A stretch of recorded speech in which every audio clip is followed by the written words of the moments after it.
नमस्कार साथियों। आप सभी लोगों का नंदनी आईएएस में एक बार पुनः स्वागत है। और हमें आशा है आप सभी लोग स्वस्थ होंगे और अच्छे होंगे। आप लोग सभी आईएएस की प्लस परीक्षा जो 25 में 2025 को है, आप उसकी तैयारी कर रहे होंगे, क्योंकि समय लगभग 100 दिन के करीब बचा हुआ आप सभी लोगों के लिए, आपको सबको पता है। अगर आप इन 100 दिन में सही से ध्यान नहीं देंगे तो विश्वास मानिए आपका ये साल निकल सकता है ऐसे ही। इसलिए अब आप एक रणनीति बनाइए। जब आप पीवाईक्यू देखते हैं ना, पीवाईक्यू जो पिछली वर्षों में पूछे गए क्वेश्चन, आप प्रीलिम्स के देखिए, आपके एनसीईआरटी से ही तो क्वेश्चन आ रहे हैं सारे, उठा के तो देखिए। अब आप इसमें थोड़ा करंट ऐड कर दीजिए, देखिए कितना बढ़िया आपकी ये सोचने की क्षमता है ना, आपको क्वेश्चन सोल्व करने की क्षमता बढ़ेगी। एक बात तो ये और ये है कि हमने एक वीडियो डाली है आज, है ना, हम करीब 7 मिनट की होगी वो, आप उसे एक बार जरूर देख लीजिए, क्योंकि यूपीएससी ने आपके जो फॉर्म भरने की डेट थी वो उसकी डेट बढ़ा दी है। कितनी बढ़ा दी है, हमें क्या करना है ना क्या ना करना, वो हमने उसमें बताया, आप उसे देखिए आगे, है ना, उपयोगी आप लोगों के लिए। तो दोस्तों, आप आईएएस की तैयारी कर रहे हैं, आईपीएस बनने की तैयारी कर रहे हैं, तो अब जी बड़ी पोस्ट है, जिले में सबसे बड़ा पद इसी का होता है ना, एक आईएएस बन के जाना, एक आईपीएस बन के जाना, और भी जो ग्रेड 1 अधिकारी होते हैं। तो भारतीय सबसे बड़ी नौकरी ये है, यही है, और उसके लिए हमें अच्छे से तैयारी करनी पड़ती है, और आप लोग कर भी रहे। और हम आप उसके लिए जब आपको 25 मई को जो इसका एग्जाम है प्रीलिम्स, उसके लिए हम आपको बेहतर रणनीति दे रहे हैं, बेहतर कंटेंट दे रहे हैं। इसलिए जो बच्चे वीडियो देख रहे हैं उनसे रिक्वेस्ट है कि आप हमारे नंदनी आईएएस के यूट्यूब चैनल को सब्सक्राइब करें और इसकी वीडियो को अपने दोस्तों को शेयर करें, वीडियो के लिंकों को अपने दोस्तों को शेयर करें, उनके जो व्हाट्सएप ग्रुप हैं, जो उनके फेसबुक ग्रुप हैं, आप उसमें डालिए, उनको बताइए कि हम आपको सीसेट कराएंगे, एनवायरमेंट हम आपको करा रहे हैं, ज्योग्राफी करा रहे हैं, हिस्ट्री करा रहे हैं, इकोनॉमी क्लास होने वाली है आपकी, पॉलिटिक होने वाली है, और करंट अफेयर्स सबका चल रहा है। भाई बच्चों की समस्या क्या होती है, करंट अफेयर्स कराओ, वो आपको मिल रहा है। कैसे? 16 वीडियो, 1600 टॉपिक, 16 महीने के जो मोस्ट इंपोर्टेंट टॉपिक हैं। और क्या चाहिए आपको, इतना सफिशियंट है भाई, जितना जरूरी है वो हम आपको दे रहे हैं। और आपकी हिस्ट्री, ज्योग्राफी और एनवायरमेंट 50 प्लस क्वेश्चन पूछे जाते हैं हर साल, देख लीजिए। आप पीवाई की उठाइए, 4-5 साल का उसका एनालाइज कीजिए, मालूम पड़ जाएगा आपको। तो इसीलिए मेरी आपसे रिक्वेस्ट है, आप हमारे इस नंदनी आईएएस पे अगर पहली बार आए हैं तो इसे सब्सक्राइब कर दीजिए, और उसका बेल आइकन का जो घंटी वाला बटन है आप उसे दबा दीजिए, और इसके लिंकों को अपने दोस्तों को शेयर कर दीजिए, और वीडियो लाइक करिए। और आपके मन में जो भी कोई क्वेरी है, कोई क्वेश्चन है, आप कमेंट बॉक्स में ऑफलाइन करिए, कमेंट करिए हमको, हम उसका रिप्लाई करेंगे, समाधान होगा, समाधान ढूंढेंगे उसका हम, समझ रहे हैं ना आप। तो ये टॉपिक है वन एवं वन्यजीव संसाधन। क्या? वन एवं वन्यजीव संसाधन। हम संसाधन कई बार पढ़ते आए हैं, संसाधन होता क्या है, तो वन एवं वन्यजीव ये भी हमारे संसाधन है। क्यों संसाधन है?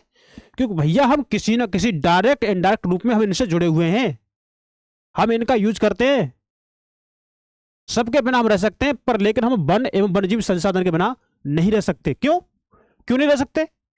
क्योंकि हमें इनसे शुद्ध ऑक्सीजन गैस मिलती है, हमारा वातावरण शुद्ध रहता है, मृदा संरक्षण बना रहता है, इससे हमारा वाटर लेवल, जो पृथ्वी है उसका ग्राउंड वाटर है उसका लेवल बढ़ता है, मृदा मृदा कटाव को रोकता है, बायोडाइवर्सिटी से संबंधित है ये। आप विचार कीजिए कि आपके पास कोई शहर है, आप जिस गांव में रहते हैं, और उसके पास में कोई एक जंगल है, अगर वो क्षति हो जाए, मतलब उसका विनाश हो जाए किसी भी कारणवश, या उसका नुकसान हो जाए, तो उस गांव के जो लोग उससे संबंधित थे, चाहे वहां से लकड़ी लेके आते हो, चाहे वहां से फल लेके आते हो, चाहे वहां से औषधि वाले पौधे लेके आते हो, भाई वन संपदा क्या है, हमें हमारी इकोनॉमी को बूस्टअप करता है। इमारती लकड़ी मिलती है वहां से हमें, फल फूल मिलते हैं वहां से हमें, औषधि पौधे मिलते हैं जिनका हम आयुर्वेदिक औषधि में इसका यूज करते हैं। और ये भी बोला जाता है कि उनका कोई साइड इफेक्ट नहीं होता, बीमारियों को जड़ से काट देते हैं। क्या है ये हमारा एनवायरमेंट ही तो है। क्या हमारा ये हमारा वन एवं वन्यजीव संसाधन है। कोई कोई जीव ऐसे होते हैं कि उनका एक एक अंग जो होता है ना बहुत एनवायरमेंट के लिए उपयोगी होता है, समझिए आप। और मानव भी कहीं ना कहीं उससे जुड़ा हुआ है। तो आप विचार कीजिए कि अगर आपके पास जंगल है, अगर वो नष्ट हो जाता है तो वहां की शुद्ध हवा पर क्या असर पड़ेगा, वहां के शुद्ध एनवायरमेंट पर क्या असर पड़ेगा। आप विचार कीजिए।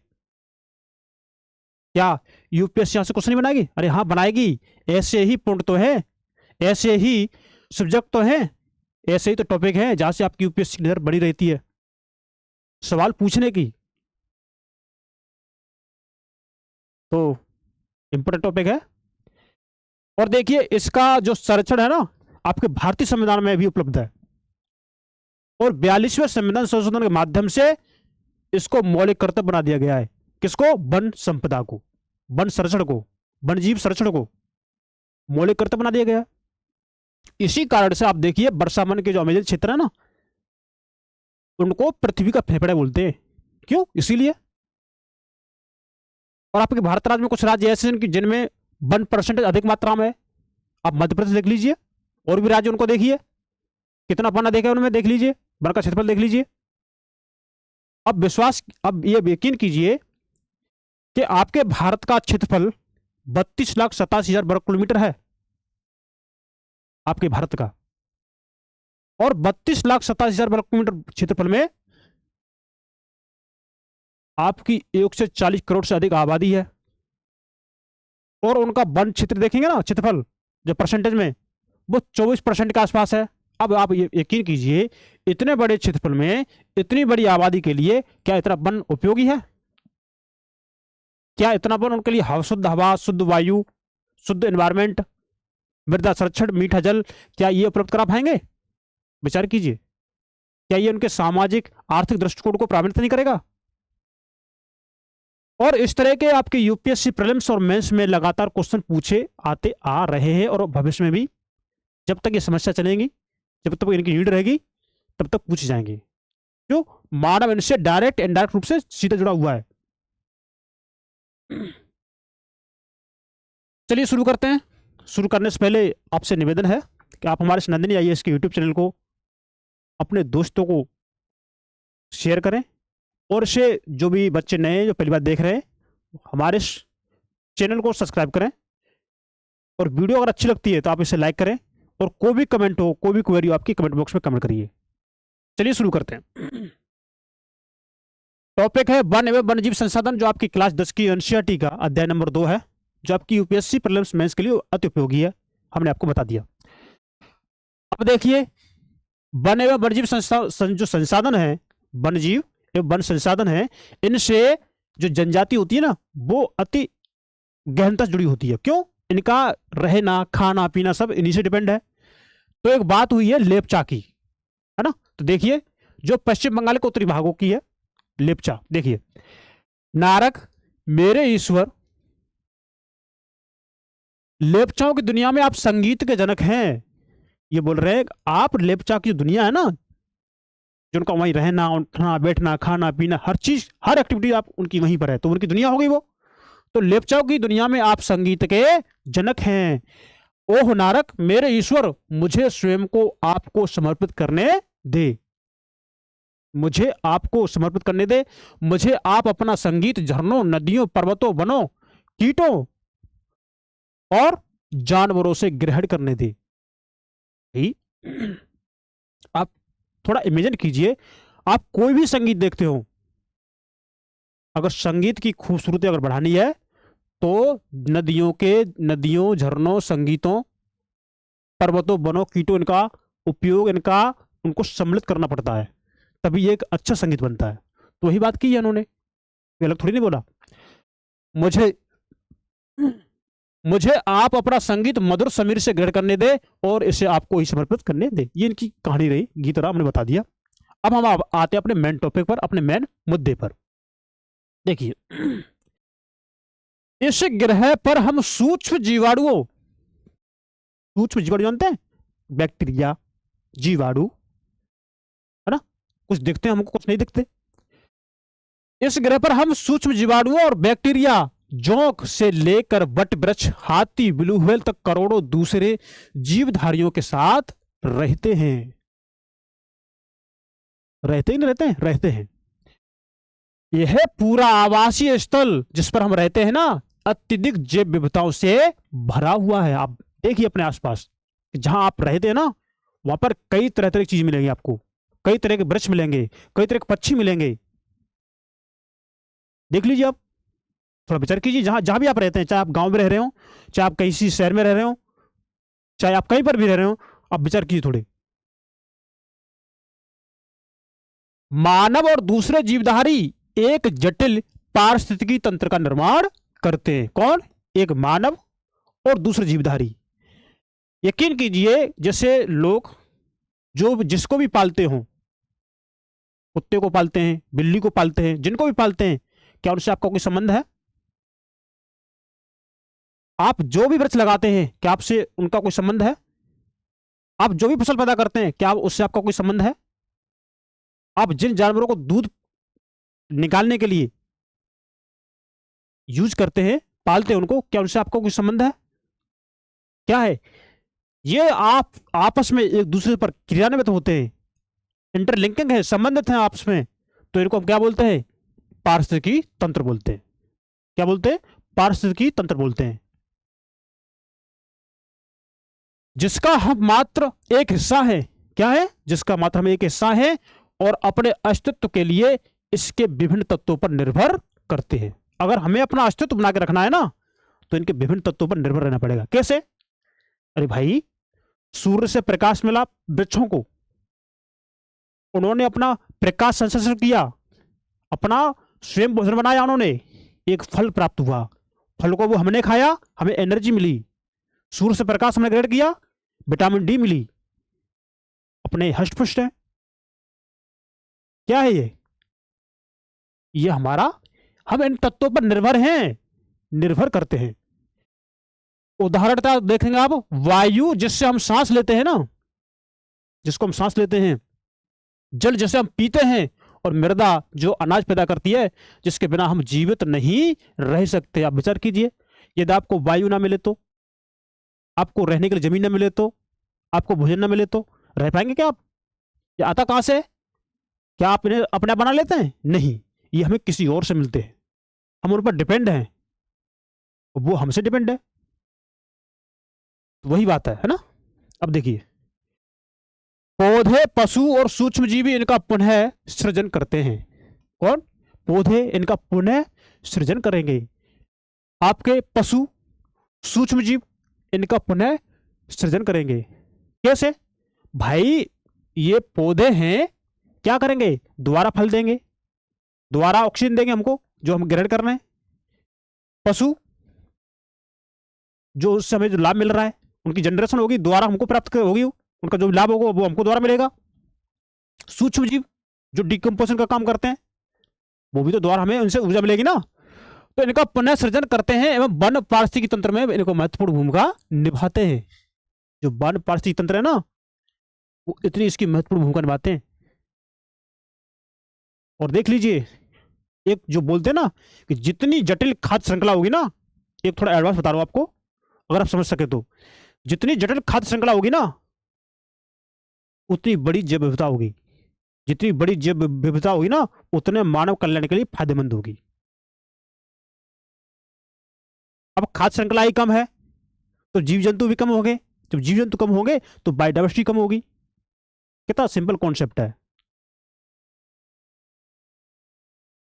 क्योंकि प्राथमिक उत्पादक हैं जिन पर दूसरे सभी जीव निर्भर करते हैं। आई होप आपको ये समझ में आया होगा। देखिए, वन्य जीवन और कृषि फसल उपजातियों में अत्यधिक जैव विविधता पाई जाती है। इनमें इंग्लिश में इसे बोलते हैं बायोडाइवर्सिटी, है ना।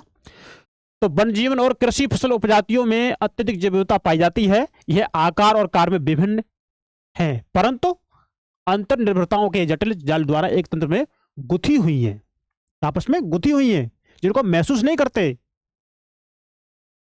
कैसे? देखिए, आपके पास कोई वृक्ष है, जब तक वो है तब तक आप उसकी छाया ग्रहण कर रहे हैं, उससे फल प्राप्त कर रहे हैं। लेकिन किसी भी कारणवश अगर वो हट जाए, वहां से नष्ट हो जाए, तो आपको वो जगह सूनी सूनी दिखती है। तब आपको उसका महत्व समझ में आता है कि हमें यहाँ छाया मिलती थी, हमें फल मिलते थे, अब देखो कैसा लग रहा है। तो वही बात उन्होंने कही है। देखिए, भारत में भारत में वनस्पति जात और प्राणी जात, भारत में वनस्पति जात और प्राणी जात, ये वनस्पति जात और प्राणी जात क्या होता है हम पहले बता चुके हैं। दोबारा हम फिर आपको रिकॉल करा दें कि किसी विशेष क्षेत्र में पाए जाने वाले जीव जातियां प्राणी जात हो गए, और किसी विशेष क्षेत्र में पाई जाने वाली वनस्पति जात हो गया। देखिए, यदि आप आसपास नजर दौड़ाते हैं तो आप पाएंगे कि कुछ ऐसे प्राणी और पौधे हैं जो आपके क्षेत्र में ही पाए जाते हैं। मतलब किसी विशेष क्षेत्र की बात हो रही है, किसी विशेष क्षेत्र की बात। आगे देखते हैं भाई। वास्तव में भारत जैव विविधताओं के संदर्भ में विश्व के सबसे समृद्ध देशों में से एक है।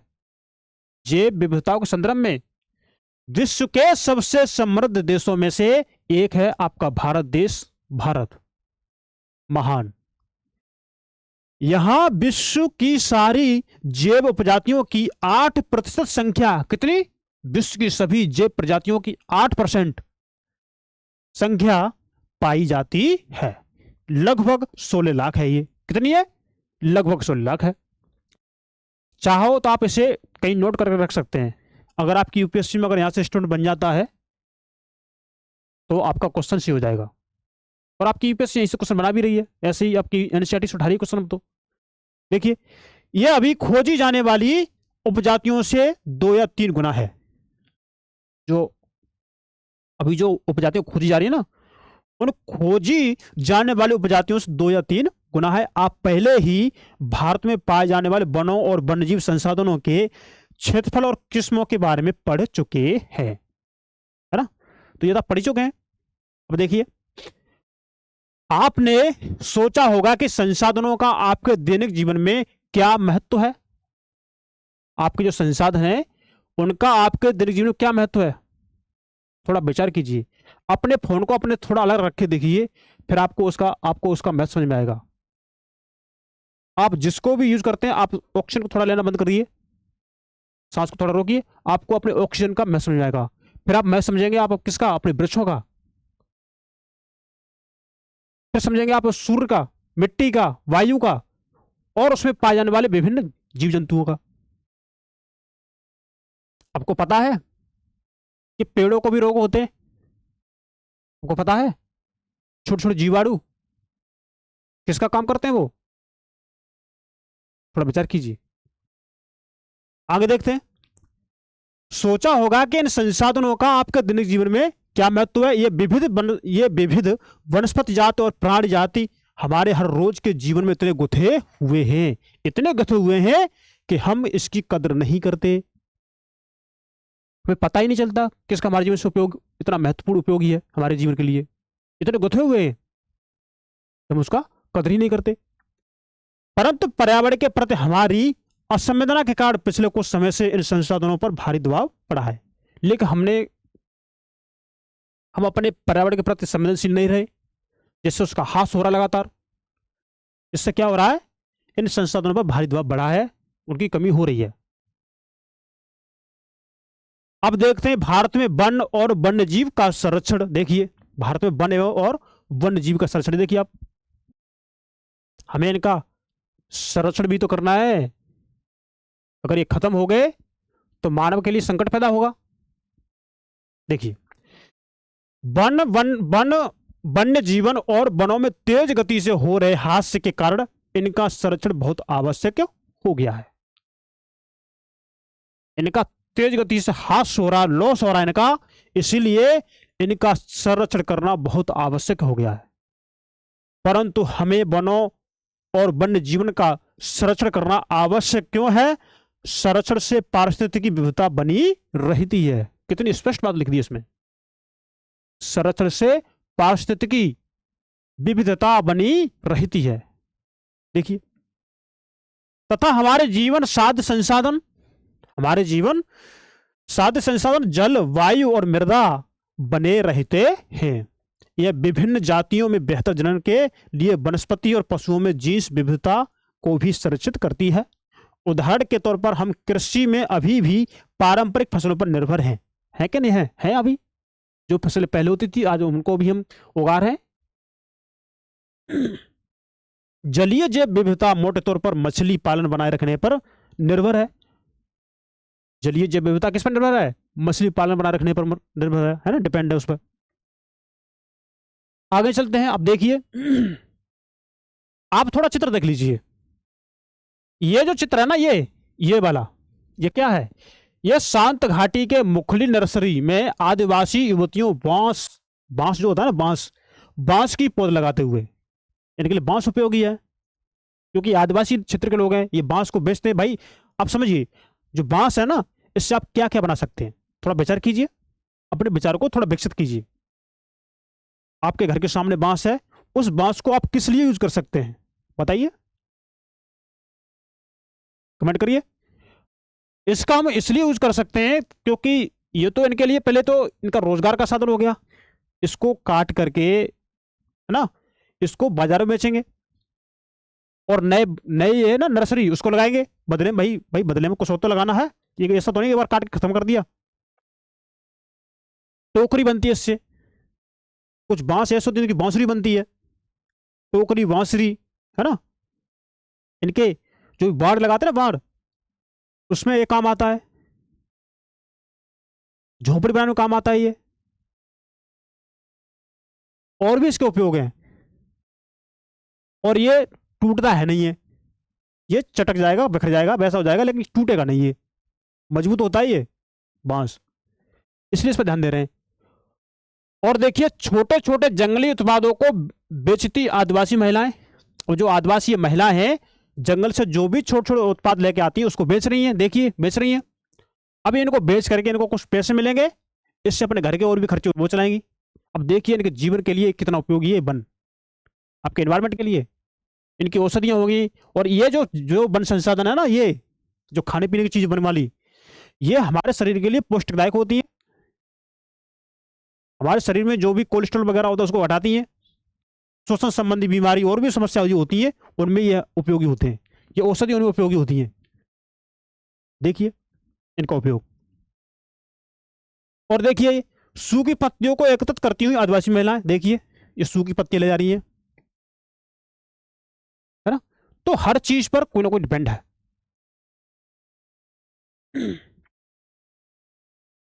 अब देखिए, तो हमें उम्मीद है कि आपको क्लास समझ में आ रही होगी। जब आपको क्लास समझ में आ ही रही है तो आप अपने प्यारे प्यारे हाथों से इसका सब्सक्राइब वाला बटन दबाएं, बेल आइकन का बटन दबाएं, और उन्हीं हाथों से आप इसे अपने दोस्तों से शेयर करें, लाइक करें। कोई अगर क्वेरी है आप कमेंट बॉक्स में कमेंट करिए, हम उसका रिप्लाई करेंगे। कुछ और चाहते हैं, क्या सुधार करना चाहिए, हम कुछ आपके लिए और चाहिए पढ़ने के लिए, वैसे तो हम आपको सब चीज़ दे रहे हैं पढ़ने के लिए, सफिशियंट है। लेकिन फिर भी अगर आपके मन में कोई डाउट है तो कमेंट करिए, हम आपका कमेंट के हम आपकी प्रतीक्षा कर रहे हैं, ये मान के चलिए, रिप्लाई करेंगे हम। 1960 और 1970 के दशकों के दौरान, 1960 और 1970 के दशकों के दौरान पर्यावरण संरक्षकों ने राष्ट्रीय वन जीवन सुरक्षा कार्यक्रम की पुरजोर मांग की है। इसकी राष्ट्रीय वन्यजीव सुरक्षा कार्यक्रम की, क्यों? क्योंकि इसकी कमी हो रही है। देख रहे हो, अभी कुछ साल पहले जब कोविड-19 जब आया था तो बोल रहे थे सिलेंडर कम पड़ गए ऑक्सीजन की, ऑक्सीजन नहीं मिल रही। अगर ये वन संसाधन महत्वपूर्ण होते, है ना, अगर आप इनको महत्वपूर्ण समझते, आप इनकी सुरक्षा करते, इनकी कटाई ना करते, तो फिर आप बताइए क्या ये हमें लेने पड़ते फ्री में? आप इन्हें अपने घर के पास लगा दिए एक वृक्ष, देखभाल करिए, आपको शुद्ध हवा देगा फ्री में, कोई पैसा थोड़ी नहीं चाहिए, बदले में इसका संरक्षण करना है। अब देखिए, भारतीय वन्य जीव संरक्षण अधिनियम 1972 में लागू किया गया, जिसमें वन्य जीवों के आवास रक्षण के अनेक प्रावधान थे। तो हमारा जो भारतीय वन्य जीव संरक्षण अधिनियम है ना, ये कब हुआ था? 1972 में। ये स्टेटमेंट यहां से आपके क्वेश्चन यूपीएससी में पूछा गया है। अगर आपने पीवाईक्यू देखे हो तब देख सकते हैं। अब देखिए, सारे भारत में रक्षित जातियों की सूची भी प्रकाशित की गई कि हमें इनकी रक्षा करनी है, इनको नष्ट नहीं होने देना। इस कार्यक्रम के तहत बची हुई संकटग्रस्त जातियों के बचाव पर, जो भी संकटग्रस्त प्रजातियां हैं उनके बचाव पर कार्य किए जाने चाहिए।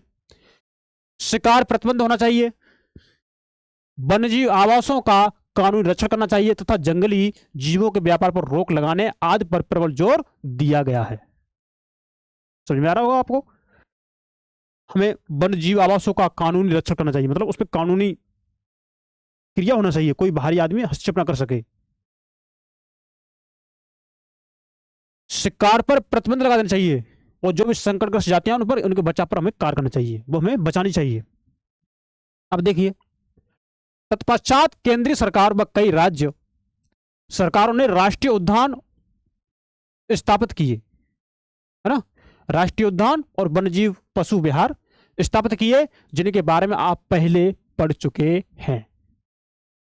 आप पढ़ चुके पहले? अगर आप आज क्लास देख रहे होंगे तो आपने नहीं पढ़े होंगे। अगर आप पहले से क्लास करते चले आ रहे हैं शुरू से, तो आपने पढ़े होंगे, है ना? केंद्रीय सरकार ने कई परियोजनाओं की भी घोषणा की, जिनका उद्देश्य गंभीर खतरों में पड़े कुछ विशेष वन्य प्राणियों को रक्षण प्रदान करना था। क्या था? विशेष वन्य प्राणियों को रक्षण प्रदान करना था। इन प्राणियों में बाघ, एक सींग वाला गैंडा, कश्मीरी हिरन अथवा हंगुल, 3 प्रकार के मगरमच्छ। अब 3 प्रकार के मगरमच्छ कौन कौन से हो गए भैया? 3 प्रकार के मगरमच्छ कौन कौन से हो गए? 2 तो हमने सुने हैं, तीसरा कौन सा आ गया? देखिए, एक हो गया स्वच्छ जल मगरमच्छ, दूसरा हो गया लवणीय जल मगरमच्छ। अब लवणीय क्या होता है? जो लवणीय जल होता है, नमकीन वाला जल, जो लगता है कि खारा जल है, वो जल। और एक हो गया घड़ियाल, ये है ना, एशियाई शेर और अन्य प्राणी इसमें शामिल हैं। किसमें? वन संरक्षण में, वन जीव संरक्षण में। इसके अतिरिक्त आप देखेंगे क्या, कुछ समय पहले भारतीय हाथी, काला हिरन, कुछ समय पहले भारतीय हाथी, काला हिरन, चिंकारा, भारतीय घोड़ावन और हिमतेंदुओं आदि के शिकार और व्यापार पर संपूर्ण अथवा आंशिक प्रतिबंध लगाकर कानूनी रक्षण दिया है। देख लीजिए। अब हम देख लेते हैं बाघ परियोजना। क्या? बाघ परियोजना। बाघ परियोजना में तो बाघों की रक्षा की गई होगी ना। देखिए, वन्य जीव संरक्षण में बाघ वन टाइगर, बाघ एक महत्वपूर्ण जंगली जाति है। क्या है? एक महत्वपूर्ण जंगली जाति है। 1973 में, कब? 1973 में अधिकारियों ने पाया कि देश में 20वीं शताब्दी के आरंभ में बाघों की संख्या, अनुमानित संख्या 55,000 से घटकर मात्र 1827 रह गई है। देख लीजिए, कहां?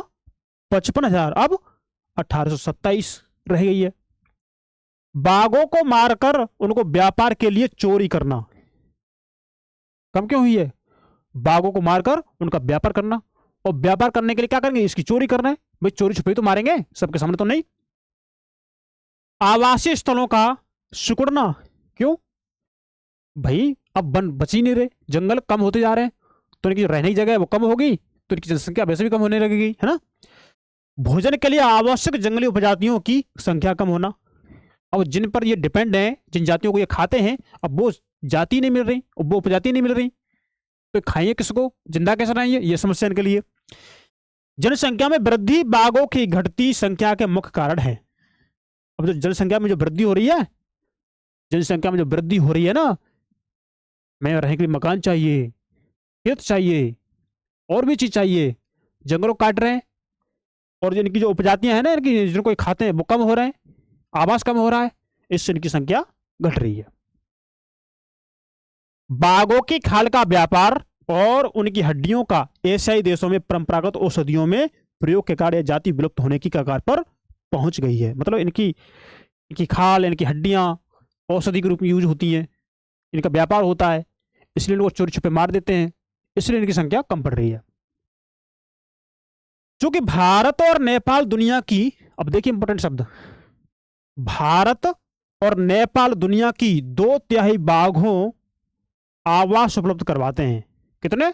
2/3 बाघों को आवास उपलब्ध करवाते हैं। अतः यह देश ही शिकार, चोरी और गैरकानूनी व्यापार करने वाले के मुख्य निशाने पर है। अब देख लीजिए, है ना, ये देश ही शिकार, चोरी और गैरकानूनी व्यापार करने वाले के मुख्य निशाने पर है। अब समझ लीजिए इस शब्द का मतलब क्या है ना। प्रोजेक्ट टाइगर विश्व की बेहतरीन वन्यजीव परियोजनाओं में से एक है। कौन? Project tiger. और इसकी शुरुआत 1973 में हुई थी। कब हुई थी? 1973 में। ये थोड़ी डेट है ना, ये थोड़ी डेट याद रखिए, क्योंकि आपकी यूपीएससी इन्हीं डेटों पर आपको कंफ्यूज कर देगी, और आपका जो पढ़ा हुआ है ना स्टेटमेंट, जो आप पढ़ रहे हैं ना, आप कंफ्यूज हो जाएंगे और आप अपना क्वेश्चन गलत कर देंगे। तो 1973, 1972, ये थोड़ी डेट है, आप इनको थोड़ा ध्यान रखिए। बाघ संरक्षण मात्र एक संकटग्रस्त जाति को बचाने का प्रयास नहीं है। बाघ संरक्षण है, वो बाघ संरक्षण मात्र एक संकटग्रस्त जाति को बचाने का प्रयास नहीं है, अपितु क्या? अब देखिए, अपितु इसका उद्देश्य बहुत बड़े आकार के जैव जाति को भी बचाना है। इसका उद्देश्य क्या है? इसका उद्देश्य एक बहुत बड़े आकार के जीव जाति को बचाना जरूरी है। क्यों जरूरी है? भैया उनमें से कुछ जीव जाति ऐसी हैं जिनको ये टाइगर या बाघ उसको खाते हैं।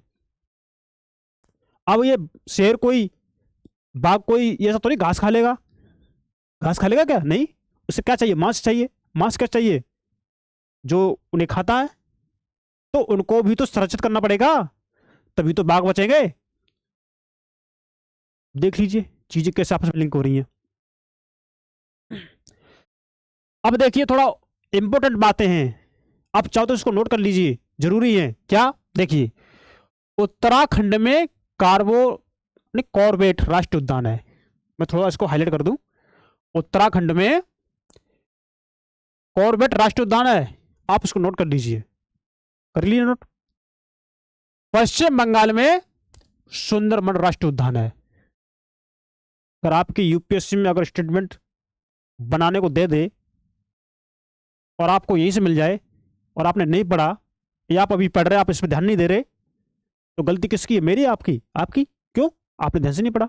अगर आपका यही स्टेटमेंट आपकी यूपीपीसीएस या स्टेट पीसीएस की जो अन्य एग्जाम है और उनमें आ जाए, आप सही से नहीं पढ़ पा रहे, ध्यान नहीं दे रहे, तो इसमें आपका ही लॉस होगा, वो आपकी गलती है। इसलिए आप इसे नोट भी कर सकते हैं। देखिए, मध्य प्रदेश में बांधवगढ़ राष्ट्रीय उद्यान है। किसमें? मध्य प्रदेश में। राजस्थान में सरिस्का वन्यजीव पशु विहार है। राजस्थान में है ना। असम में मानस बाघ रिजर्व। असम में क्या है? असम में मानस बाघ रिजर्व है। और केरल में, अब देखिए, पेरियार बाघ रिजर्व है। भारत में बाघ संरक्षण परियोजनाओं के ये उदाहरण है। आई होप आपको ये मेरी बातें समझ में आ रही होंगी, है ना। आपको ये क्या दिख रहा है? ये बताइए,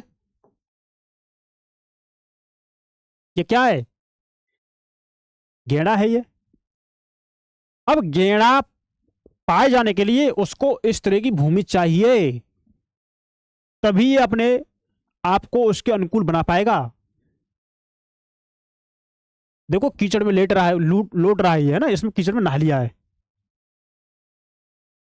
हरी घास है आसपास, और भी जो आपको वनस्पति दिख रही है आपको, ये है ना, इसे दाब बोलते हैं। दाब गांव की भाषा में या और भी भाषा में बोलते हैं दाब, दाब गूंदरा। ये दो खड़े हैं, दाब गूंदरा, ये है ना। ये तो इसको रहने के लिए ऐसा एनवायरमेंट ऐसे चाहिए, तब अपने आप को उसके अनुकूल बना पाएगा। और इससे और भी चीजें इस पर डिपेंड है, और भी चीज इस पर डिपेंड है ना। आप इसको देखिए थोड़ा, ये हिरन है, ये चित्र आप देख रहे हैं, कितने हिरन है, इसके लिए घास चाहिए। तो घास मिलेगी तब ये अपने आप को यहां सुरक्षित रख पाएंगे। और इन्हें खाने के लिए यहां शेर होगा। शेर आपको इसमें दिखाई नहीं गया, लेकिन होगा। ये एक चैप्टर है, इसलिए मैं इसमें ज़्यादा और डिटेल नहीं कर सकता, क्योंकि ज़्यादा डिटेल करूंगा ना तो यही आपका टॉपिक, मैं अगर इसे पढ़ाना चाहूँ ना सही से, तो पूरी आपकी इन्वायरमेंट आज ही खत्म हो जाएगी इसी क्लास में। पर होगी क्लास आपकी 10 घंटे 12 घंटे की, इससे भी ज़्यादा हो सकती है। तो जब जैसी नीड होगी तब तक से पढ़ाएंगे ना। और ऑप्शनल में तो ये और घंटों में जाती है ना। देखिए, जब हम एनवायरनमेंट पढ़ते हैं ना अलग से, तो कम से कम 60-70, मतलब इतनी क्लास चाहिए हमको, 70-80 क्लास तो इतनी चाहिए। तब ये एनवायरनमेंट हमें समझ में आता है सही से। अब ये हमें एक टॉपिक में बता रहा है, उस हिसाब से हम आपको समझा पा रहे हैं। आप समझ रहे हैं ना, ये भी एक बहुत बड़ी बात है।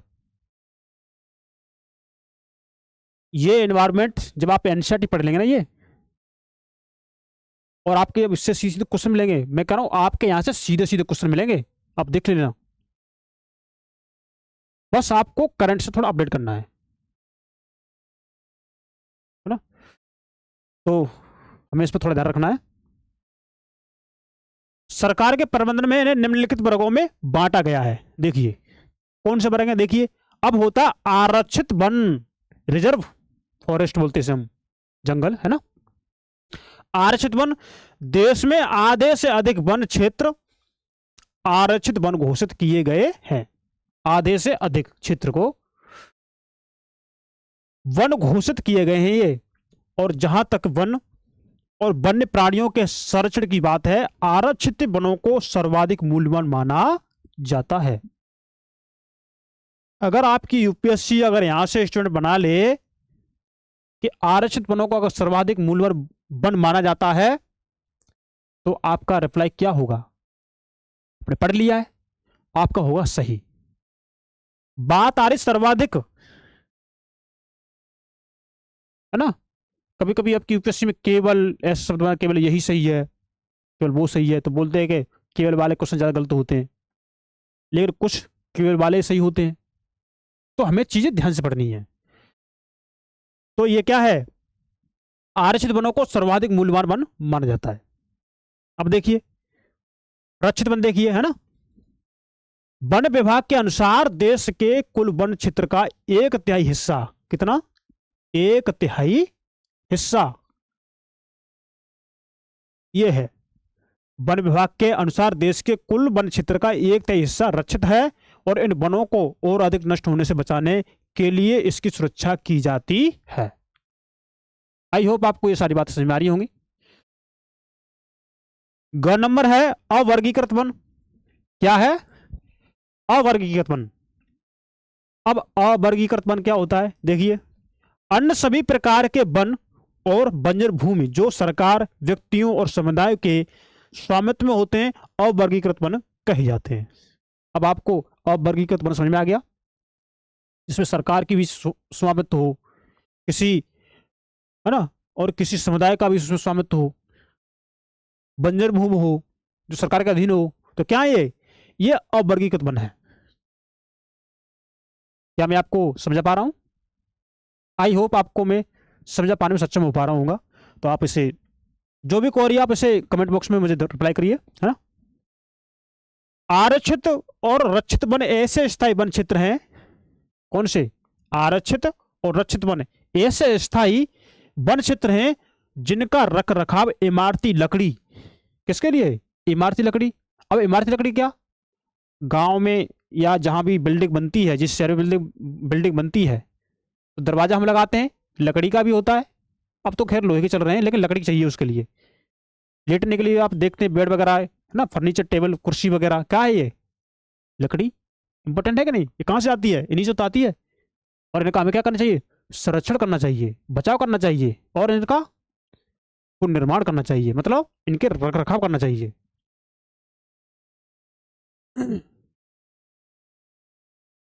मध्य प्रदेश में स्थायी वनों के अंतर्गत सर्वाधिक क्षेत्र है।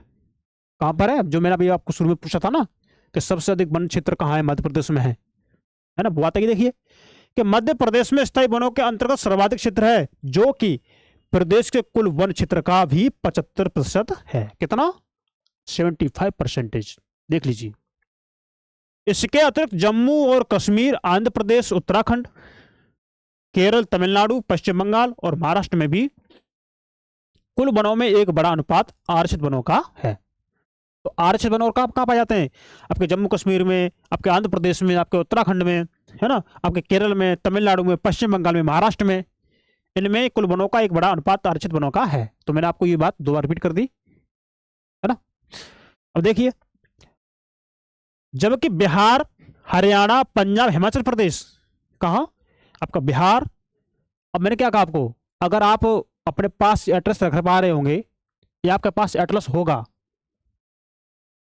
राजनीतिक जो मानचित्र होता है आपके भारत का, उसमें देख रहे होंगे, आप विचार कर पा रहे होंगे कि हमारे भारत देश में बिहार कहाँ पर है, कहाँ लोकेशन है, तो आप इसे रिलोकेट कर पा रहे होंगे। आपके दिमाग में पिक्चर चल रही होगी। अगर आपने सही से देखा है तो, नहीं देखा तो कोई बात ही नहीं है, फिर तो आप जिम्मेदार हैं उसके लिए। हरियाणा, आप विचार कर पा रहे हैं हरियाणा कहाँ पर है? पंजाब के पास है या हिमाचल के पास है या उत्तराखंड के पास है या राजस्थान के पास है? कहाँ पर है बताइए? पंजाब आपका कहाँ है? आपका हिमाचल प्रदेश कहाँ है? उड़ीसा कहाँ पर है? और राजस्थान कहाँ है?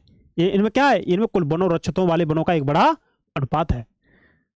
तो हमें जो मैप है ना, तो देखिए, जब आप आंसर राइटिंग करेंगे ना, आंसर राइटिंग अगर यहाँ से क्वेश्चन आ जाए ना, तो भैया आप तो इतना सॉलिड क्वेश्चन लिखेंगे ना आंसर उसका,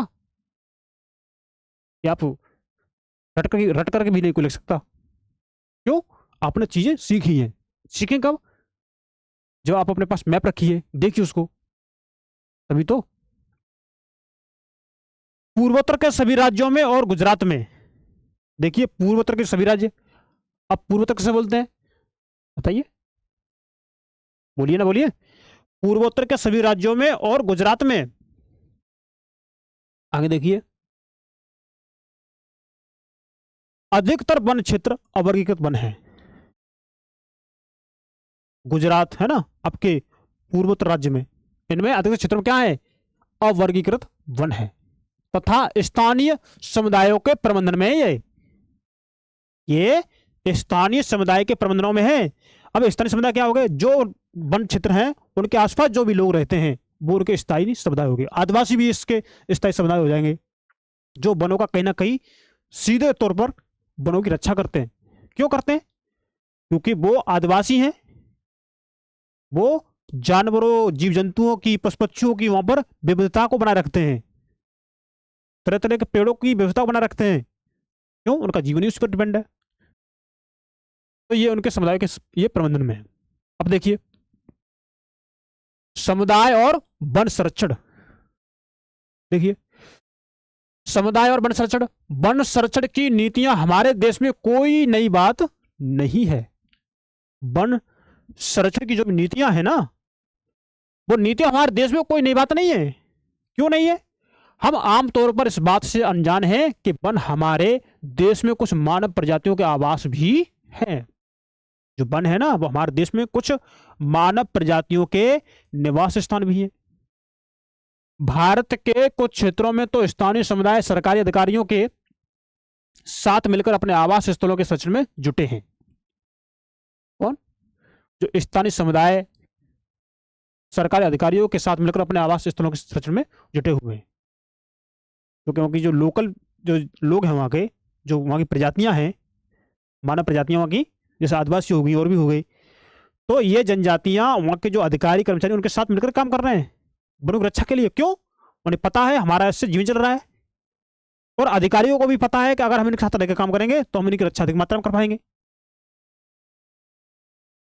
कोई योजना जब सफल होती है जब उसमें उनके स्थानीय स्तर के लोगों का सहयोग उसमें होता है, तभी वो सफल होगी, वो वैसे नहीं। तो आप समझ सकते हैं इसको। देखिए, क्योंकि इसी से ही दीर्घकाल में उनकी आवश्यकताओं की पूर्ति हो सकती है। क्यों? दीर्घकाल में, 1-2 दिन के लिए नहीं, लंबे समय के लिए उनकी आवश्यकताओं की पूर्ति इसी से होगी, इसलिए वो आपस में संबंधित हैं, उसका प्रबंधन कर रहे हैं। सरस का बाग रिजर्व में राजस्थान के गांव के लोगों वन्यजीव रक्षण अधिनियम के तहत वहां से खनन कार्य बंद करवाने के लिए संघर्ष हैं। कहां के लोग? अब देखिए, ये राजस्थान के गांव के लोग, जो राजस्थान गांव के लोग हैं, तो वन्य जीव रक्षण अधिनियम के तहत ये बोल रहे हैं कि वहां से जो खनन कार्य है ना उसको बंद करने के लिए संघर्ष हैं। क्यों? अरे भाई, जब खनन कार्य करेंगे तो वन तो काटेंगे ना, कैसे कर देंगे? जब वन काटेंगे तो उनकी वहां की जो आसपास की, उनको पता है भाई राजस्थान में वन वैसे भी कम है, अगर और वन कम हो गए तो दिक्कत हो जाएगी, इसलिए लोग संघर्ष कर रहे हैं। अब देखिए, कई क्षेत्रों में तो लोग स्वयं वन्य जीव आवासों की रक्षा कर रहे हैं, कई क्षेत्रों में, और सरकार की ओर से हस्तक्षेप भी स्वीकार नहीं कर रहे हैं। सरकार का कोई इसमें हस्तक्षेप भी नहीं है और वो स्वयं रक्षा कर रहे हैं। क्यों कर रहे हैं? क्योंकि उनकी एक मोस्ट इंपोर्टेंट उनकी संपदा है, वो उन पर ही आश्रित है, इसलिए। देखिए, राजस्थान के अलवर जिले में 5 गांवों के लोगों ने तो 12,000 हेक्टेयर भूमि भैरवदेव डाकव। अब देखिए, राजस्थान के जो आपका अलवर जिला है, या जो कोई भी स्टूडेंट अगर राजस्थान के हों जो डिस्ट्रिक्ट अलवर में पढ़ रहा है, अब वहाँ रहते हों, तो आप विचार कीजिए कि साथ आपके आसपास कोई 5 गांव हों आपके ज़िले में, अलवर में, और वहाँ पर ये जो वन संरक्षण की जो बात है जो चल रही हो, तो उसको कमेंट बॉक्स करिए, हमको बताइए, है ना। तो हम भी उसमें थोड़ा देखते हैं कि आप कितने जागरूक हैं अपने एरिया से संबंधित, आपके ज़िले में क्या हो रहा है ना, आपके ज़िले में क्या क्या हो रहा है, आप उसके प्रति कितना जागरूक हैं। यहाँ पे एक यूपीएससी एस्पिरेंट है तो आपको ये सब पता होना चाहिए कि हमारे जिले में क्या हो रहा है, क्या नहीं हो रहा, है ना। तो देखिए, राजस्थान के अलवर जिले में 5 गांव के लोगों ने तो 12,000 हेक्टेयर भूमि भैरवदेव डाकव, क्या भैरवदेव डाकव सोनचूरी घोषित कर दी है, जिसके अपने ही नियम कानून हैं। इसके क्या है? इनके जो 5 गांव के हैं ना, जिन्होंने 12,000 हेक्टेयर भूमि को संरक्षित किया है, इन 5 गांव के अपने नियम कानून है ना, जो शिकार वर्जित करते हैं, मतलब वहां पर शिकार नहीं करेंगे, तथा बाहरी लोगों की घुसपैठ से यहाँ के वन्य जीवन को बचाते हैं। इसमें कोई बाहरी लोग भी नहीं घुस सकता, इनके अपने नियम है ना। अब देखिए, पवित्र पेड़ों के झुरमुट, विविध और दुर्लभ जातियों की संपत्ति। अब देखिए, आप किसी अन्य राज्य से हैं, आप किसी अन्य राज्य से हैं, वो किसी अन्य राज्य से हैं, कोई किसी पीपल के वृक्ष को पवित्र मानता है, कोई किसी नीम के वृक्ष को पवित्र मानता है, कोई किसी महुआ के वृक्ष को पवित्र मानता है, उनकी पूजा करता है। तो उनके संरक्षण में क्या है? उनका बचाव हो रहा है। कोई क्या करता है, कोई बंदरों को, कोई मंदिर है ना, वहां पर अगर बंदर पाए जाते हैं तो वो उनका भक्त मानता है मंदिर का, तो इसलिए उनकी संरक्षण होता है उनका। तो इससे क्या है? इससे हमारी बायोडाइवर्सिटी बची हुई है। तो ये क्या है? हमारी सांस्कृतिक परंपरा है, इससे भी हमें कहीं ना कहीं लाभ मिल रहा है ना। अब देखिए, प्रकृति की पूजा सदियों पुराना जनजातीय विश्वास है। प्रकृति की जो पूजा है ना, वो अभी कहना है सदियों पुराना जनजातीय विश्वास है, जिसका आधार प्रकृति के हर रूप की रक्षा करना है। जिसका मेन मकसद क्या है, क्या आधार है? प्रकृति के हर रूप की रक्षा करना। इन्हीं विश्वासों ने विभिन्न वनों को मूल एवं कोमल रूप से बचाकर रखा है। यही जो विश्वास है ना, इन्हीं विश्वास के कारण आपके जो विभिन्न विभिन्न प्रकार के वृक्ष दिखते हैं ना, उनको बचाकर रखा है। क्यों? कोई व्यक्ति नीम के वृक्ष को पवित्र मानता है तो उसकी पूजा करता है, कोई व्यक्ति बेल के वृक्ष को पवित्र मानता है, उसकी पूजा करता है, इसलिए उसको नहीं काटता और नहीं काटने देता। कोई व्यक्ति पीपल के वृक्ष को बहुत ही महत्वपूर्ण मानता है, बोलते इसमें देवी देवता रहते हैं। आपको यह भी पता है पीपल का वृक्ष सबसे अधिक मात्रा में ऑक्सीजन देता है, 24 घंटे ऑक्सीजन देता है वो। थोड़ा विचार कीजिए। तो प्राचीन हमारी प्रथाएं हैं, परंपरा है, इससे इन वृक्षों का क्या है? बचाव है।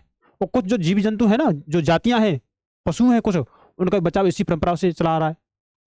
देखिए, जिन्हें पवित्र पेड़ों के झुरमुट देवी देवताओं के वन कहते हैं, वनों के भागों में या तो वनों के ऐसे बड़े भागों में स्थानीय लोग ही घुसते हैं तथा न ही किसी और को छेड़छाड़ करने देते हैं। ऐसे वनों में वो खुद वहीं के स्थानीय लोग घुसते हैं, किसी अन्य को नहीं घुसने देते वहां पर, है ना। तथा ना ही किसी और को छेड़छाड़ करने देते हैं। कुछ समाज कुछ विशेष पेड़ों की पूजा करते हैं, कुछ समाज जो होते हैं कुछ विशेष पेड़ों की पूजा करते हैं और आदिकाल से उनका संरक्षण करते आ रहे हैं। अब देखिए, छोटा नागपुर क्षेत्र में मुंडा और संथल जनजातियां महुआ।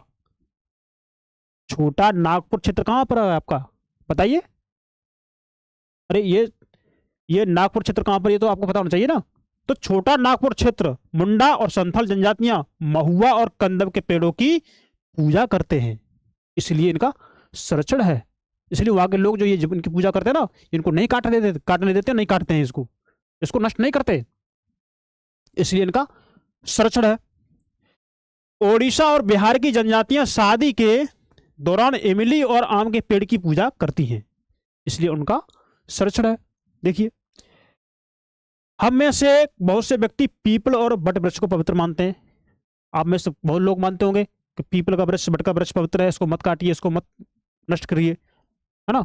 और ये वृक्ष पवित्र क्यों, इसकी ऑक्सीजन देने की मात्रा है वो अन्य वृक्षों से अधिक है ना। अब देखिए, भारतीय समाज में अनेकों संस्कृतियां हैं। भारतीय समाज में, ये तो आपको पता है, अनेक संस्कृतियां हैं और प्रत्येक संस्कृति में प्रकृति और इसकी कृतियों को संरक्षित करने के अपने पारंपरिक तरीके हैं। वो अपने अलग अलग पारंपरिक तरीके हैं जो इनको संरक्षित करते हैं। आमतौर पर झरनों, पहाड़ी चोटियों, पेड़ों और पशुओं को पवित्र मानकर उनका संरक्षण किया जाता है। उनको पवित्र मानते हैं और उनका संरक्षण कर दिया। आप अनेक मंदिरों के आसपास बंदर और लंगूर पाएंगे, आपने देखे होंगे, कई मंदिर आपको दिख रहे होंगे, आपके पास उनके पास बहुत लंगूर दिखेंगे, आपको बहुत बंदर दिखेंगे। उपासक उन्हें खिलाते पिलाते हैं और मंदिर के भक्तों में उनको गिनते हैं कि भाई ये मंदिर के भक्त हैं, इसलिए इनकी सेवा करो, हमें उनको कुछ पुण्य मिल जाएगा, ऐसा सोचते हैं। राजस्थान में बिश्नोई गांव के आसपास आप काले हिरण, चिंकारा, नीलगाय और मोरों के झुंड को देख सकते हैं, जो वहां के समुदाय का एक अभिन्न हिस्सा है और कोई उनको नुकसान नहीं पहुंचाता है। तो आप देख सकते हैं आपकी जो प्राचीन परंपराएं, प्रथाएं कैसे वनों के जीव जंतुओं के संरक्षण में योगदान दे रही हैं। तो इनका एक जो प्राचीन परंपरा है, इसका ये हमें लाभ मिलता है देखने को, है ना। अब देखिए, हिमालय में प्रसिद्ध चिपको आंदोलन कई क्षेत्रों में वन कटाई रोकने में ही कामयाब नहीं रहा, अब तो यह भी दिखाया कि स्थानीय पौधों की जातियों को प्रयोग करके सामुदायिक वनीकरण अभियान को सफल बनाया जा सकता है। समझ में आ रही कि नहीं आ रही आपको बात।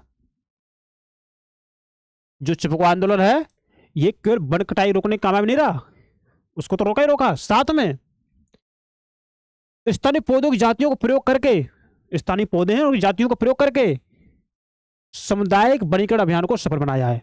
उनकी समुदाय है ना, उनका समुदाय, उनकी जो उनका रहने वाला समुदाय, उनका वनीकरण, वन का जो करण करता है ना, जो उसमें अधिक मात्रा वन लगाना, तो वनीकरण का उपयोग करके अभियान को सफल बनाया है। देखिए, तो चिपको आंदोलन ने एक तो वन काटना रोक दिया और उसी चिपको आंदोलन ने जो वहां के समुदाय थे ना, उनके लिए छोटे छोटे वन के जो वृक्ष थे, पौधे थे, वो लगा करके उनका वनीकरण कर दिया। कितना बड़ा फायदा हुआ इस आंदोलन से, आप देखिए। पारंपरिक संरक्षण तरीकों को पुनर्जीवित अथवा पारिस्थितिकी कृषि के नए तरीकों का विकास अब व्यापक हो गया है। क्या हो गया, अब ये व्यापक हो गया है। टिहरी में किसानों का बीज बचाओ आंदोलन और नवदाने ने दिखा दिया है ना? टिहरी में किसानों का बीज बचाओ आंदोलन और नवदाने ने दिखा दिया है कि रासायनिक उर्वरकों, थोड़ी ये बात समझना। देखिए, अगर आप इससे थोड़ा ना इस स्टेटमेंट को आप कहीं लिख लीजिए, इंपॉर्टेंट आएगा आपको। अगर आपके पास कॉपी हो ना, आप लिख लीजिए इसे। टिहरी में किसानों का बीज बचाओ आंदोलन और नवदाने ने दिखा दिया है कि रासायनिक उर्वरकों, देखिए इंपॉर्टेंट बात, रासायनिक उर्वरकों के प्रयोग के बिना भी विविध फसल उत्पादन द्वारा आर्थिक रूप से व्यवहारिक कृषि उत्पादन संभव है। अगर हम रासायनिक जो भी खाद है ना, उनका प्रयोग किए बिना हम विविध फसल उत्पादन द्वारा आर्थिक रूप से व्यवहारिक कृषि उत्पादन संभव कर सकते हैं। भारत में संयुक्त वन प्रबंधन कार्यक्रम क्षरित वनों के प्रबंध और पुनर्निर्माण में स्थानीय समुदायों की भूमिका के महत्व को उजागर करते हैं। तो कुछ आपको पल्ले पड़ रहा है, नहीं पड़ रहा है यहाँ पर? क्यों भाई? देखिए, भारत में जो भी संयुक्त वन प्रबंधन कार्यक्रम है ना, वो जो भी क्षरित वन है जिनका क्षरण हो चुका है, तो क्षरित वनों के प्रबंधन के लिए, जिन वनों का क्षरण हो रहा है या क्षरित हो चुके हैं या क्षरित होने वाले हैं, उनके प्रबंधन के लिए और उनके पुनर्निर्माण में स्थानीय समुदायों की भूमिका के महत्व को उजागर करते हैं। मतलब उसमें स्थानीय लोग हैं ना, उनकी भूमिका होना चाहिए। मैंने क्या कहा, योजना कोई सफल तभी होगी जब जहां योजना लागू की जा रही है ना, उस क्षेत्र के लोगों का उसमें योगदान होगा, तभी सफल होगी। आप कितनी भी निकालो, कितनी भी योजना निकालो, अब उनका योगदान कैसा होगा? आप उनको जागरूक करेंगे। जागरूक कैसे करेंगे? जागरूक करने के तो बहुत सारे तरीके हैं। सबके हाथ में फोन है आजकल जमाने में, सब फोन चलाते हैं। डालिए एड, है ना, और भी विज्ञापन करिए, जागरूक बनाओ। महिला शिक्षा अभियान हो गया, बेटी बचाओ बेटी पढ़ाओ, है ना। ये क्या है? ये लोगों के जो मन मस्तिष्क है ना, उनमें ये चीज बिठाई जा रही है, एक प्रचार के माध्यम से, एक एडवर्टाइजमेंट मान जो करते हैं ना, ये क्या बोलते हैं इसे, जो इसका विज्ञापन करते हैं उसके माध्यम से। तो ये क्या कर रहे हैं? वही तो बात है। औपचारिक रूप में एनो, अब देखिए,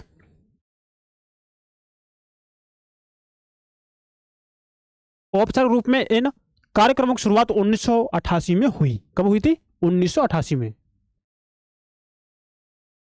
जब ओडिशा राज्य ने संयुक्त वन प्रबंधन का पहला प्रस्ताव पास किया था। किसने? ओडिशा राज्य ने। तो इसे थोड़ा नोट कर लीजिए, ये मुझे इंपॉर्टेंट लग रहा है। देखिए, औपचारिक रूप में इन वन कार्यक्रमों की शुरुआत 1988 में हुई। कब हुई थी? 1988 में हुई थी, जब ओडिशा राज्य ने संयुक्त वन प्रबंधन का पहला प्रस्ताव पास किया था। तो संयुक्त वन प्रबंधन का पहला प्रस्ताव किस राज्य ने पास किया? तो वो किया था आपके ओडिशा राज्य ने। तो वो इंपॉर्टेंट क्यों हुआ? इंपॉर्टेंट है आपके यूपीएससी के लिए, और आप भविष्य में स्टेट पीसी देते हैं उसके लिए भी इंपॉर्टेंट है। देखिए, वन विभाग के अंतर्गत संयुक्त वन प्रबंधन क्षरित वनों के बचाव के लिए कार्य करता है। जिन वनों का क्षरण हो चुका है ना, और क्षरण होने वाला है, उनके बचाव के लिए कार्य करता है। और इसमें गांव के स्तर पर संस्थाएं बनाई जाती हैं। क्यों बनाई जाती हैं? कि भैया गांव के लोगों का इसमें योगदान होगा। सरकार के कर्मचारी का रोज रोज थोड़ी नहीं वहां पर आते रहेंगे, उनका पैरा थोड़ी नहीं रहेगा। कौन करेगा इसका बचाव? वहां की गांव की बनी हुई संस्थाएं, जिसमें ग्रामीण और वन विभाग के अधिकारी संयुक्त रूप से कार्य करते हैं।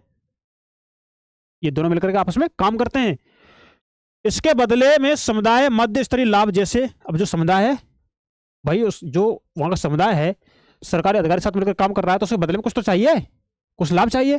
तो इसके बदले मध्य स्तरीय लाभ जैसे गैर इमारती वन उत्पादकों के हकदारी होते हैं, तथा सफल संरक्षण से प्राप्त इमारती लकड़ी लाभ में भी इनकी भागीदारी होती है। तो ये इनका जो लाभ का हिस्सा है वो इनको इससे प्राप्त होता है। भारत में पर्यावरण के विनाश और पुनर्निर्माण की क्रियाशीलताओं से सीख मिलती है। क्या मिलती है? इनकी क्रियाशीलता सीख मिलती है कि स्थानीय समुदायों को हर जगह प्राकृतिक संसाधन वन प्रबंधन में,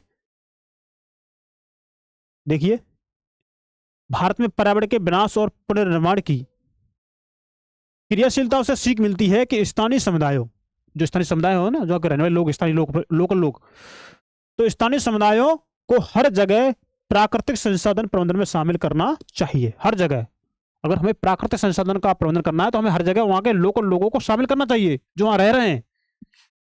परंतु स्थानीय समुदायों को फैसले लेने की प्रक्रिया में मुख्य भूमिका आने में अभी देर है। लेकिन अभी जो भी स्थानीय समुदाय है ना, इन फैसलों में जो उनकी फैसलों की भूमिका है, उन्हें भाग लेने में अभी थोड़ी क्या देर है, वो अभी नहीं पा रहे, आ नहीं पा रहे अभी। अतः वे ही विकास क्रियाएं मान्य होनी चाहिए जो जनमानस पर केंद्रित हो। जो जनमानस पर केंद्रित हो वही विकास क्रिया इसमें मान्य होनी चाहिए। पर्यावरण हितैषी को, मतलब पर्यावरण हितैषी हो और आर्थिक रूप से प्रतिफलित हो। मतलब हमें आर्थिक रूप से भी उसका फल मिले और हमारे पर्यावरण की भी रक्षा करे, ये बात है। अब देखिए, गौतम बुद्ध जी ने 487 ईसा पूर्व में ये बात लिखी है। क्या लिखी है? देखिए, पढ़ लेते हैं कि पेड़ एक विशेष असीमित दयालु और उदारपूर्ण जीवधारी है। क्या आप इसको समझ पा रहे हैं? पेड़ एक विशेष असीमित दयालु है, इतना दयालु है जो अपने सतत पोषण के लिए कोई मांग नहीं करता। अपने सतत पोषण के लिए, आपके पोषण के लिए, आपके आगे आने वाली पीढ़ियों के पोषण के लिए बदले में कोई मांग नहीं करता। इतना दयालु है और इतना उदारपूर्ण जीवधारी है ये। दानशीलता पूर्वक अपने जीवन की क्रियाओं को भेंट करता है। दानशीलता के रूप में, अब देखिए, दान के रूप में अपनी जो भी क्रियाएं, जो भी फल है, जो भी लकड़ी है, वो क्या करता है? भेंट देता है। बदले में कुछ लेता है? नहीं। यह सभी की रक्षा करता है और स्वयं पर कुल्हाड़ी चलाने वाले विनाशक को भी छाया प्रदान करता है। इतना बड़ा दयालु है वृक्ष ये, इतना बड़ा दयालु है पेड़ ये आपके गौतम बुद्ध जी ने 487 ईस्वी पूर्व में लिखा है। आप इस पर अगर चाहो तो विश्वास कीजिए, आप 1500 शब्द लिख देंगे इस पर, 1500 वर्ड्स, यदि आपने ये सही से समझ लिया है तो। अगर आपकी यूपीएससी में अगर यहां से अगर निबंध बन जाता है, आपके स्टेट पीसीएस में जहां भी अगर निबंध पूछा जाता है, अगर आपका ये स्टेटमेंट अगर आपके गौतम बुद्ध जी का आ जाता है, तो आप इस पर यकीन मानिए, अगर आपने कैसा भी पढ़ा हो तो 600 शब्द से कम नहीं लिखेंगे। लेकिन हमें लिखना है अपना यूपीएससी, तो हमें चाहिए 1500 वर्ड्स कम से कम। आप बड़े आराम से लिखेंगे। करिए लिंक, इसको लिंक करिए ना, इसको ब्रश को, ब्रश से संबंधित जो भी उसकी क्रिया है उसको सर्च कीजिए, उसको देखिए, जो भी क्रिया है वो देखिए, इस पर डिपेंड उद्योग धंधे देखिए, इससे जो फल प्राप्त होता है उससे संबंध देखिए, एनवायरमेंट को कैसे ये संतुलित करता है उसको देखिए, वन कटाव को कैसे रोकता है उसको देखिए, भूमि क्षरण को कैसे रोकता है उसको देखिए, हमारे ग्राउंड लेवल का जो भी वाटर लेवल उसको कैसे बढ़ाता है उसको देखिए, कितने को ये आश्रय देता है उसको देखिए। लिंक करिए, अपने आपकी सांस्कृतिक, अपनी धार्मिक, अपनी परंपरा से लिंक करिए। आप 15 से बात कर रहे हैं, ये 2000 शब्द लिख जाएंगे इस पे। ये होती है समझ। तो आज का हमारा टॉपिक यहीं तक है ना, और हमें उम्मीद है कि आपको ये हमारी क्लास अच्छी लगी होगी और हमने आपको समझाने का पूरा प्रयास किया है, और हमें यह भी आशा है कि आप समझने में सफल हो पाए होंगे। तो आज के लिए हम इतना ही रखते हैं, और